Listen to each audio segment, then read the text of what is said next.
Quem conversa com a gente agora é o Danilo Porfírio, professor titular de Relações Internacionais e Direito no Centro Universitário de Brasília, UniCeub.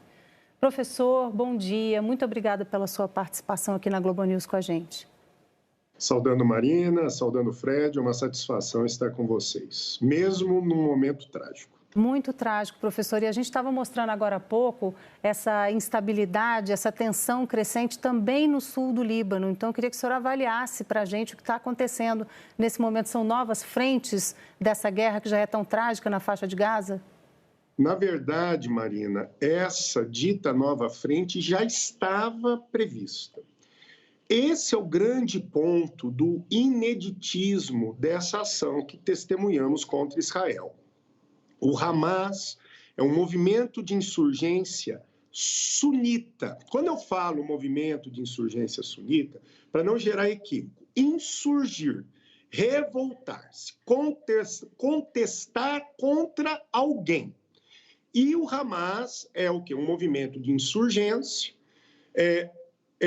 fundado, né, num fundamento político religioso, que é o Islã sunita. Ele é um braço radical de um movimento que existe desde 22 em todo o mundo sunita, chamado Irmandade Muçulmana, só que o Hamas é um braço criado na primeira intifada em 1987, e o que nós observamos é que o Hamas tem uma índole jihadista. Ele usa causas distorcidas sobre o Islã, princípios do Islã, para legitimar recursos, métodos terroristas. Então, o Hamas é um movimento insurgente, religioso, islâmico sunita, jihadista, que recorre ao terror. E o que acontece? Ele se une nesse momento, né, nesse ato, com outros movimentos insurgentes que não fazem parte, vamos dizer, da mesma índole ideológica, da mesma índole motivadora, que é o Hezbollah, no sul do Líbano, e a Jihad Islâmica, que está presente lá na faixa de Gaza, mas é egípcia, originalmente egípcia. O Hezbollah é um movimento insurgente islâmico, xiita, que foi criado em função de dois momentos. A Revolução Islâmica Iraniana, no final da década de 70, 79, no Irã, né, liderado pelo então Ayatollah Khomeini, e, obviamente, as ações interventivas de Israel no sul do Líbano, em função também da invasão da Síria no Líbano. Então, o que acontece diante do vácuo de poder do Estado libanês? Surge o Hezbollah como um movimento não só político, mas um movimento de resistência contra Israel, financiado pelo Irã contra Israel.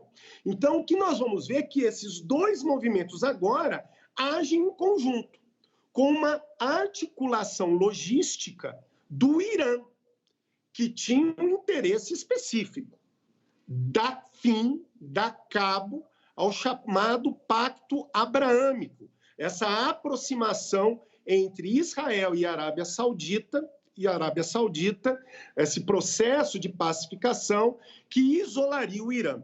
Esse é o grande ponto.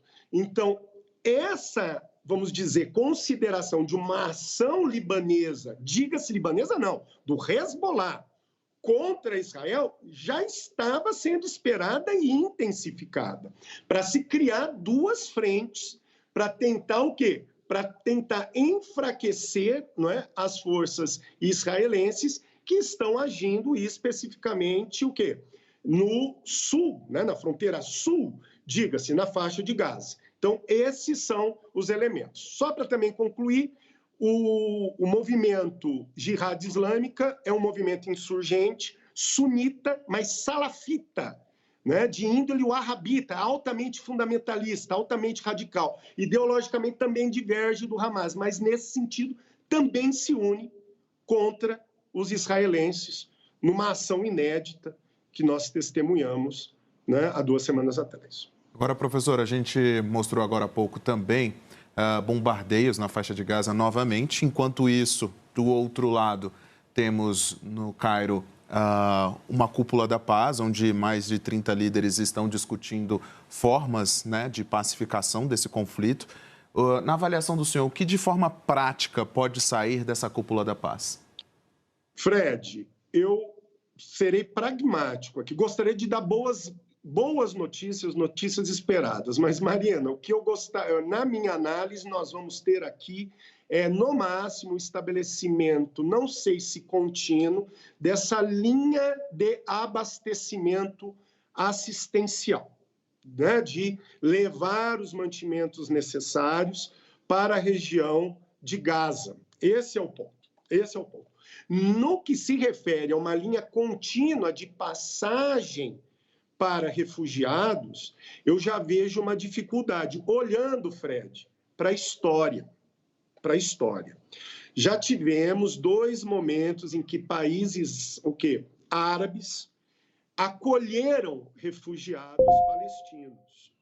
Tivemos tanto o Líbano quanto a Jordânia, principalmente a partir das guerras da independência e da Guerra dos 6 Dias, né? Da Guerra dos 6 Dias. Mais à frente, ainda mais no caso do Líbano, a Guerra do Yom Kippur também. Mas o que nós vamos perceber? As experiências de acolhimento de refugiados naquelas regiões foi extremamente tensa e conflituosa. Na década de 60 e 70, tivemos um levantes palestinos contra o governo jordaniano, dentro do espaço estatal jordaniano. E é por isso que até hoje o rei Abdullah se recusa a receber palestinos ali. Da mesma forma, na década de 80, tivemos problemas sérios entre o governo libanês e a comunidade de refugiados na região.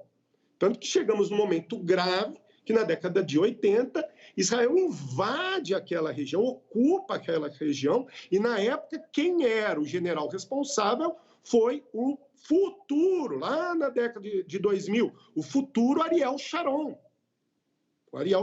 Então, o Egito tem 2 temores: abrir ali um ciclo permanente de entrada de refugiados me gera 2 problemas. Como eu vou manter esses refugiados? Isso não pode atentar contra a segurança do país? E o segundo ponto, a entrada de infiltrados do Hamas. Por que eu estou falando isso? Devemos lembrar que a Irmandade Muçulmana foi o movimento protagonista da Primavera Árabe e chegou a eleger um presidente no Egito chamado Mohamed Morsi, que foi derrubado pelo general Sisi, chefe do exército na época, e hoje atual presidente. A partir do governo Sisi, a Irmandade Muçulmana se torna no Egito um movimento declaradamente considerado terrorista. O medo eu já tenho um problema interno.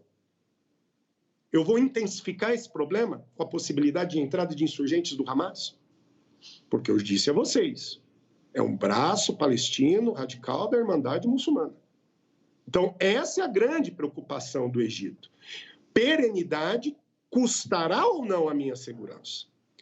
Claro que os esforços de países como Estados Unidos, os países da União Europeia, o próprio Brasil, eu prefiro pecar pela ação do que pela omissão, e os brasileiros estão extremamente ativos nisso, é de estabelecer condicionantes que convençam os egípcios que há um aporte de segurança em favor deles. Só que o que me parece é que os egípcios ainda não foram convencidos. Vamos esperar, né, professor? Quem sabe nas próximas horas a gente vai ter alguma notícia boa vinda de lá, né, sobre essa fronteira aí de Rafah. Agradeço muito a participação aqui no Globo News com a gente. Eu que agradeço, Marina, eu que agradeço, Fred. Uma grande aula, professor, também, né, Marina? Para a gente ligando os pontos. Ligar todos os pontos aí sobre todo esse conflito que existe no Oriente Médio. Muito obrigado, professor. Bom fim de semana.